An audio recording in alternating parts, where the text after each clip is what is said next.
Harvey Milk was assassinated by his coworker, 2 bullets to the brain, and he still got manslaughter. And it led to one of Harvey's most famous quotes. Here's the backstory. I'm Nick Wolny, and Harvey Milk Day is May 22nd. The day exists to educate people on the details of his life and work, so this video is part of a series of videos to fulfill on that purpose. Dan White had resigned from the Board of Supervisors because the pay was too low, $9,600 a year, which is about $48K in today's dollars. But then he was courted by corporate lobbyists to try and get the job back. Because White was the swing vote, him leaving meant Mayor Moscone could appoint someone more aligned with his progressive business agenda, tilt the board in his favor, and get more done. White found out he wasn't going to be reinstated through an early morning phone call from a television producer wanting comment. She'd gotten the scoop on the appointment decision prior to the mid-morning announcement. White declined to comment. Instead, he loaded up his revolver, packed extra ammunition, went to City Hall, and crawled through a window to avoid the metal detectors. He first confronted Mayor Moscone in his office. Moscone had a little cigar room in the back for tough conversations, told him to come back there.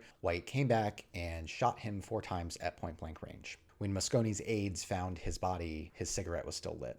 White then reloaded his gun. One other side note, he reloaded with the more destructive hollow point bullets. Those are the ones that expand upon impact to inflict more damage. White walks down the hall to Milk's office. Milk sends away some reporters he was speaking to, and he invites Milk in, and White shoots him 5 times. White was a former cop. The San Francisco police felt the force had gotten too soft. They were angry that the police cars had been painted powder blue, among other things, so many of them saw White's actions as heroic. The tragedy is that White and Milk were fairly cordial up until 1978. Milk was one of 3 City Hall people White invited to attend his child's baptism. White helped Milk get on the transportation committee, which is what he wanted. But 7 months prior to the killings, White got mad that the board voted to build a drug rehab center in his district. He became increasingly combative with everyone, eventually resigned, and committed the murders 2 weeks later. His last 2 shots to Harvey Milk were to the head, which is eerie because 11 months prior, Harvey had made voice recordings of his final wishes in the event of his assassination.